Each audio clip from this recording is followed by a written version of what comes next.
Hey guys, so our second video this morning, I just got done driving the puppies around. They're in the back of the truck, so I'm gonna let them get out.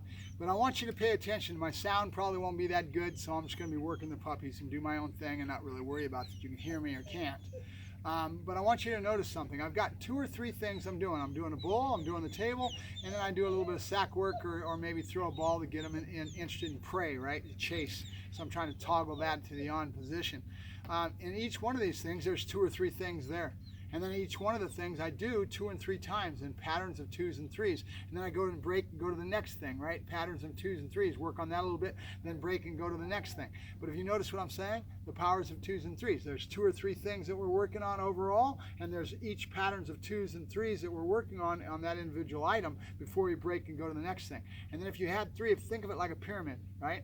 The one that he's doing the best, the one that he's just maybe learning, he's already kind of got an idea of, and maybe something is brand new. So how you mix those things up, using the thing that he does the most and that he's already got confidence on, using that to kind of warm the dog up and to reaffirm to him that this is able to do this, and then slipping into the thing that he does the next best, and then the brand new thing, and then maybe ending it on the thing that's the drivey type of sack play. So that his mind is in a very positive state. So that's what I'm talking about, the powers of 2s and 3s and how you work that. And then once I get going with that, now I'm going to have something that's so solid I need to branch off to something that's new, and I'll drop that for a little while, and then I'll just use it as mix up into my powers of 1, 2, 3. There's 3 points on that pyramid, right? Powers of 2s and 3s. I did a video a long time ago where I actually whiteboarded this, and I actually gave it to you. So I'll just keep chattering about it until you kind of figure it out and get an idea of it.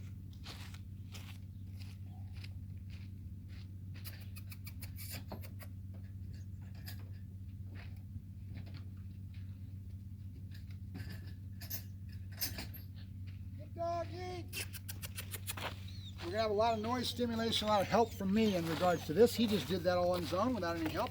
There he is. All right, so it only took 2 days to figure that out, and his brain has already told his body what to do, right?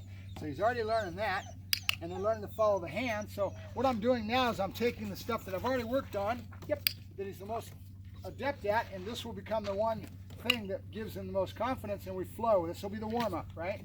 Then we'll move to the next thing. Good boy, good. That's chase. I want him to chase that toy, that explosion release type of stuff, right? I don't want him jumping on me because he's going to fall on his face if I back up. Good dog, good. All right, so now we're going to see how he just did. And I did that on purpose. That's how they learn, right? They don't learn from all positives. They've got to have, everybody learns the same way. Remember, guys, we all learn the same way. Animals across the universe have the same basic brain functions. We just have different brains, different drives, things that make us tick.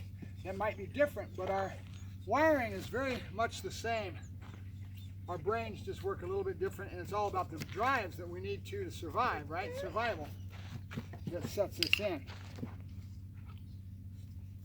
One of the main survival traits is fight, flight, and submission, right? We use that all the time as we build in protection. Understanding prey drive and defensive drive. These drives come from very natural instincts. What do you do if you have something that puts you into a panic state? Do you flight? Do you run? Do you stand your ground and get defensive and fight? Or do you just go in a submissive ball and submit, right? Those are all basically survival instincts. And those that end up surviving, usually a lot of times it's flight with a dog. That's why they run away from things when they're startled or afraid. That's survival. To live to come back at it another day, right? Good boy, good. Yes, good dog. Good. And this will get some muscles. Believe it or not, that little jump right there, you do that enough times, that's going to be like doing a push-up 50 times to 100 times, right? After about 100 push-ups, your muscles are just going crazy. And all it takes is this. This is what will start the whole thing, right? I've done the table enough. I want to back off and do the bull. So when I come out, I'm thinking about the stuff that I've done before. And I always tell people to use your instincts. Your instincts will follow your brain and what you've learned in regards to, now you notice I'm doing the down. I'm adding one more thing into my 3, right? I had a table, I had the bowls, and then I had sack play, but I'm adding one more. Why? Because he's doing so good. So I'll add this in today. Good.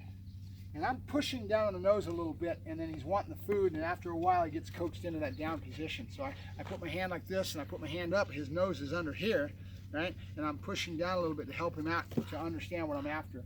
So there, you would call that, there he goes. Okay, good. And then I keep it very positive when he's on the ground right now. And I'll start loading the clicker. What they mean by loading the clicker is you just keep doing it again and again and again.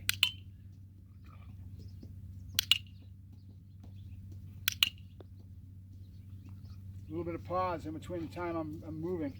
Movement will overshadow that click, so that's why we want to make sure we click, then treat.